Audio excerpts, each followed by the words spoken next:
ભક્તિભાવ સાથે ઉજવણી કરવામાં આવી રહી છે। ગાંધીનગરના પાલજ ગામમાં ગુજરાતની સૌથી મોટી હોળી પ્રગટાવવામાં આવી। અંદાજે 35 ફૂટ ઊંચી હોળી પ્રગટાવવાની 700 વર્ષ જૂની પરંપરા મહાકાળી માતાના વિશેષ પૂજન બાદ પાલજમાં પ્રગટાવાય છે। આ પવિત્ર હોળી તો પાલજની ઐતિહાસિક હોળીના દર્શન કરવા મોટી સંખ્યામાં શ્રદ્ધાળુઓ ઉમટી રહ્યા છે।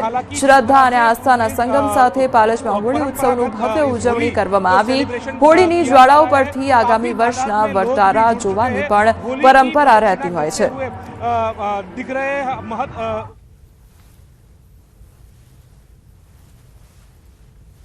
अहींया होळीनो पर्व बहु मोटो थाय छे। अहींया 15-20 दिवसथी लागत स्वयंसेवको साथे अमे लाकडानो प्रोग्राम करीए छीए। लाकड़ा लावीए छीए, होळीनी सजावट करीए छीए। गामनी अंदर बधा माणसो भेगा थईने होळीना चारे बाजू सजावे छे અને આ વર્ષો 700 વર્ષો પરંપરા છે। મહત્વ એવું છે કે માતાજી ઉપર રહેલી અતૂટ શ્રદ્ધા છે। આ કહેવામાં આવે છે કે જ્યારે અંગારા પાથરવામાં આવે છે ત્યારે કોઈ દાસતું પણ નથી અને એમની મનોકામના પણ પૂર્ણ થાય છે। ડાકોરમાં પોલીસ વિભાગે રણછોડરાયજી મંદિરે ધ્વજા અર્પણ કરી અને વૈદિક મંત્રોચ્ચાર વચ્ચે વિશેષ પૂજા અર્ચના યોજવામાં આવી।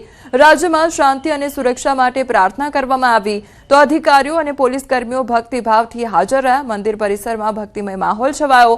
વૈદિક મંત્રોચ્ચાર અને હરિનામ સંકીર્તન વચ્ચે વિશેષ પૂજા અર્ચના મંદિરમાં પોલીસ વિભાગે કરી તો ભગવાનના ચરણોમાં રાજ્યની શાંતિ, સુખ, સમૃદ્ધિ અને સુરક્ષા માટે પ્રાર્થના પણ કરવામાં આવી।